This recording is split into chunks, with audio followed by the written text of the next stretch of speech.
como que a subjetividade ela vai se formando, né? Ao longo da aula, nós trouxemos a questão do eu, que o eu não vem desde o início, que existe um momento de indiferenciação e o eu surge dessa dinâmica do que é experimentado como prazeroso, que é experimentado como desprazeroso, surge desse processo de diferenciação, o que é eu, o que é outro e o mais importante, o eu surge a partir do outro, diante do olhar do outro, diante do outro significativo, que importa, que tem esse lugar tão especial, que é um lugar constitutivo. Nós falamos também que há outras instâncias psíquicas além do eu. O eu não é o único, nem é o centro da vida psíquica. E nós, então, percorremos esse processo em que, ao aprender as regras, as proibições, os limites, as exigências, os costumes, os padrões, os modelos, as referências da cultura, não é um processo em que tudo isso é externo à subjetividade. Isso vai sendo internalizado a ponto de haver uma instância psíquica que representa essas relações de cuidado e autoridade que transmitiram essas regras, exigências e limitações. Surge então o supereu. Nós vimos que nada acontece por acontecer, no sentido de a regra existe, a pessoa vai lá e obedece a regra, se submete à regra, internaliza a regra. Há um ingrediente muito importante aí.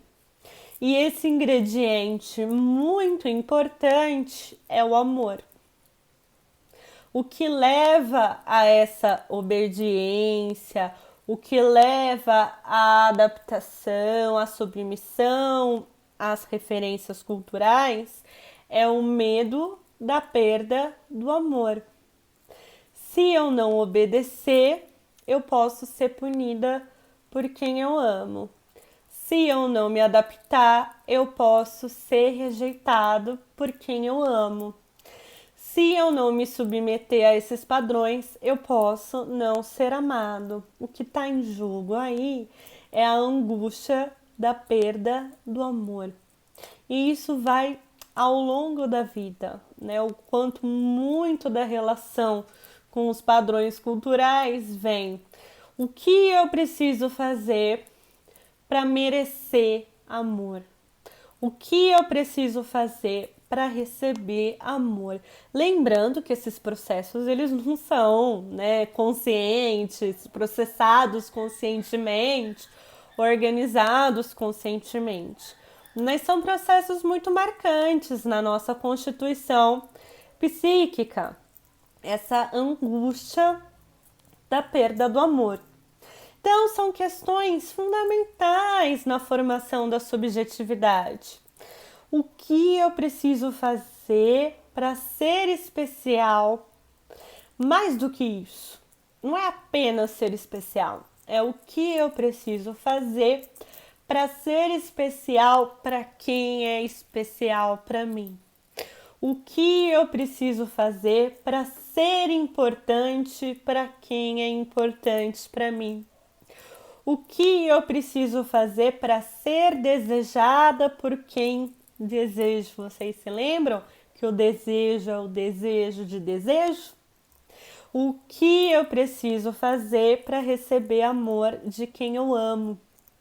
E essas respostas, por mais que as perguntas nos acompanhem, nos assombrem, né, nos angustiem, nos tragam insegurança, nos tragam apreensão, por mais que essas questões sejam tão persistentes, não tem uma resposta pronta, uma resposta exata.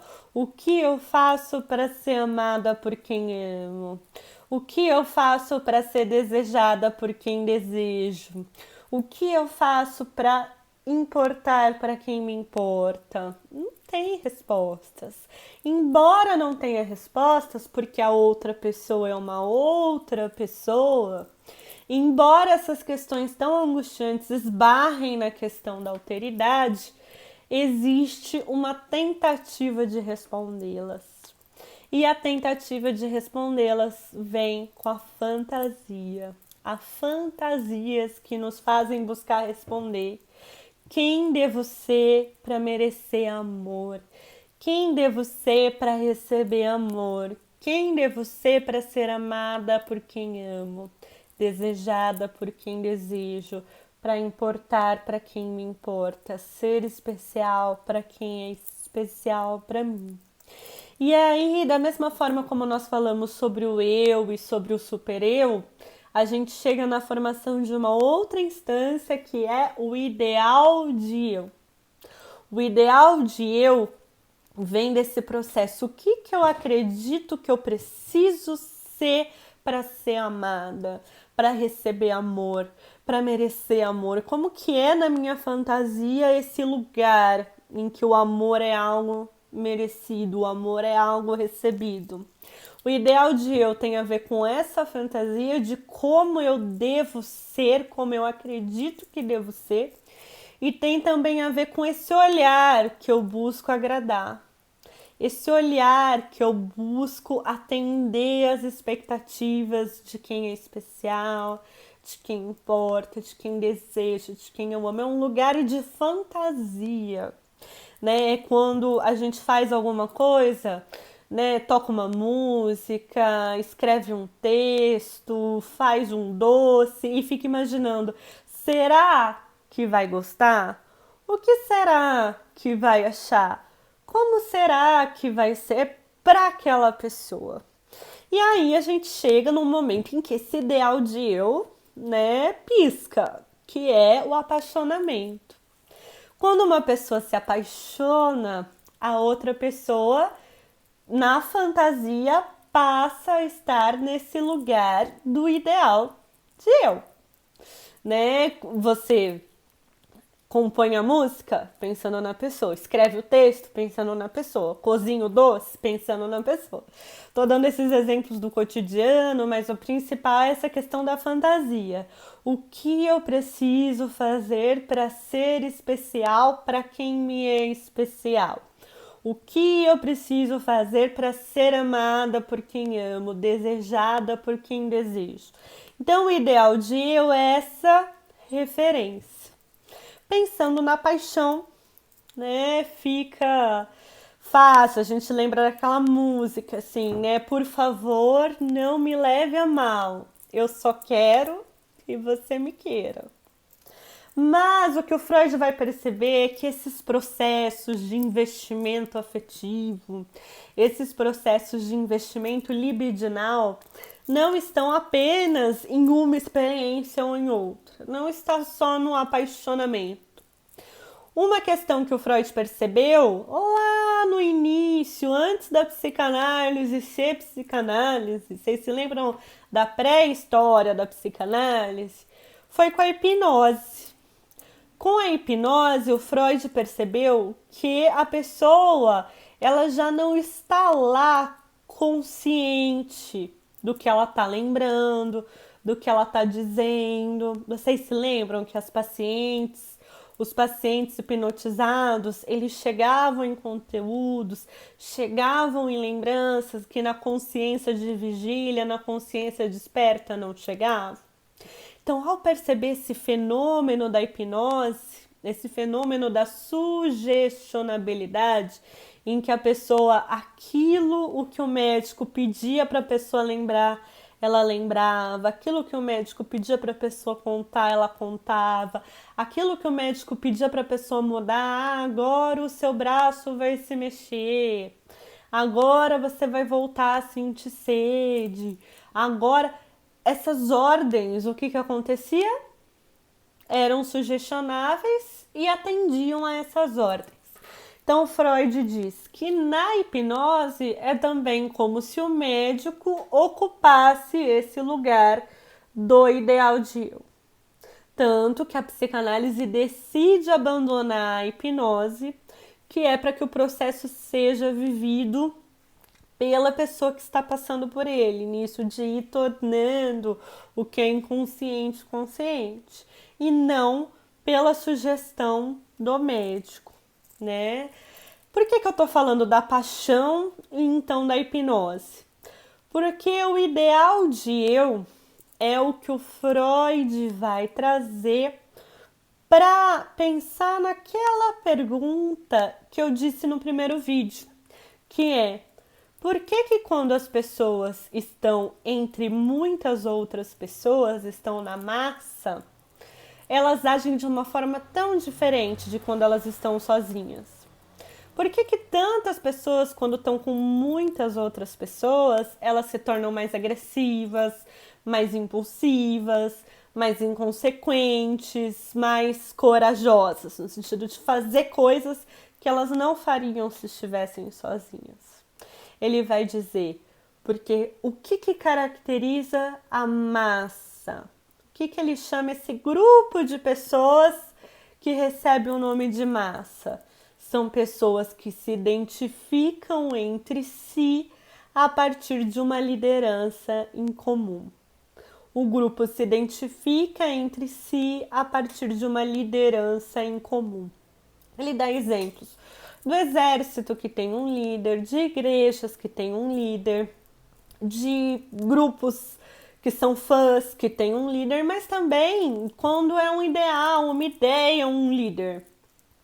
Um time de futebol tem o time como líder, né? Existem campanhas que têm um ideal como líder. O líder é o que unifica aquele grupo, é o que faz com que as pessoas do grupo se identifiquem entre si. Então a massa é quando aquelas pessoas que se identificam têm um líder em comum e esse líder ocupa o lugar do ideal de eu. E isso se torna importante, inclusive, para a gente pensar alguns movimentos políticos, alguns fenômenos políticos em que determinadas figuras políticas ocupam um lugar de ideal de eu. E ocupando esse lugar de ideal de eu, o que se tem como referência para agradar, o que se tem como referência do que eu devo ser para ser amado, é como se as pessoas refletissem menos sobre as suas ações, se responsabilizassem menos, se sentissem menos responsáveis pelo que fazem e seguissem o que aquele agrupamento chamado de massa coloca como modelo, coloca como parâmetro. Por isso que o livro se chama Psicologia das Massas e Análise do Eu. O que acontece quando existe uma figura de líder colocado nesse lugar de ideal de eu e as pessoas têm em comum esse mesmo ideal de eu? E assim como o eu lá no comecinho, elas se identificam entre si e expulsam aquilo que elas consideram incômodo, desprazeroso, perturbador. Então, entre si é como se aqui estivesse o bom e lá fora o mal. Nós somos bons, os outros são ruins. Nós somos bons, os outros não prestam. Nós somos bons, os outros são o inimigo. E aí várias formações sociais de grupos que se consideram melhores, que se consideram superiores, que se consideram fortes nessa identificação, enquanto os demais, os que são diferentes, os que não pertencem àquele grupo, não prestam. Olha só como esse fenômeno é frequente e como esse fenômeno está relacionado a inúmeros problemas de violência, de desigualdade, de desrespeito aos direitos, uma série de problemas. Então, a ideia é como esses conceitos da psicanálise nos ajudam a pensar as relações sociais. Nós percorremos, então, até o momento, o conceito de eu, o conceito de identificação, o conceito de ambivalência, o conceito de culpa, o conceito de super-eu e agora o conceito de ideal de eu, que é o que para Freud caracteriza as chamadas massas, pessoas que se identificam entre si por terem um ideal de eu em comum.